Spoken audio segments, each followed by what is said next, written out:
খুলনা বিভাগ সফরের দ্বিতীয় দিনের শুরুতে যশোরের ঈদগাহ ময়দানের জনসভায় যোগ দেন জামায়াত আমির ডাক্তার শফিকুর রহমান। কর্মী ও সমর্থকদের উপস্থিতিতে ভরে ওঠে মাঠ।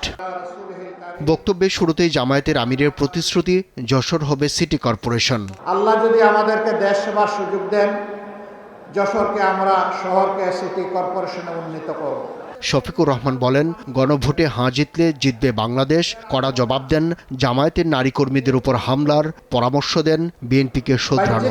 যারা নিজেদের দলকে সামনে রাখতে পারে না, নিজের দলের কর্মীদের জীবনের নিরাপত্তা দিতে পারে না, সেই দল যত বড় দল হোক, মাঝারি হোক, যাই হোক, তাদের কাছে বাংলাদেশ কখনো নিরাপদ হবে না।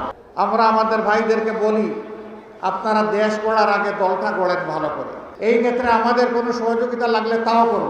দুপুরে সাতক্ষীরার জনসভায় তুলে ধরেন ভারত বাংলাদেশ সম্পর্ক নিয়ে জামায়াতের প্রত্যাশার কথা। আমরা আমাদের প্রতিবেশীদেরকে বন্ধু এবং প্রতিবেশী হিসেবে দেখতে চাই।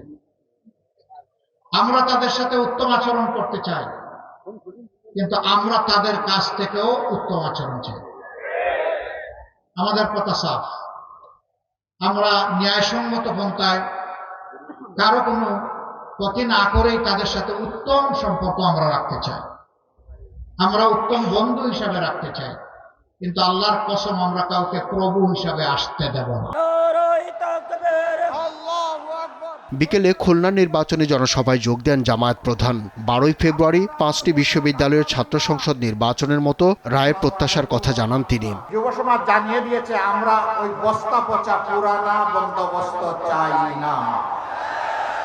5টি বিশ্ববিদ্যালয়ে তরুণ, সচেতন, শিক্ষিত, সুশিক্ষিত, উচ্চশিক্ষিত যুবক যুবতীরা তাদের রায় দিয়ে বলে দিয়েছে, আমরা এখন ইনসাফের পক্ষে, নতুন বাংলাদেশের পক্ষে।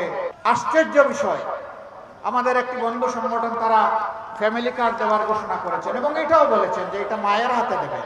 তারা একদিকে দিচ্ছেন ফ্যামিলি কার্ড, আরেকদিকে দিচ্ছেন আমার মায়ের গায়ে হাত। এই দুইটা একসাথে চলে না। নির্বাচনী পরিবেশ বিঘ্নিত করতে একটি দল পেশি শক্তির ব্যবহার করছে বলেও অভিযোগ করেন জামায়াতের আমির।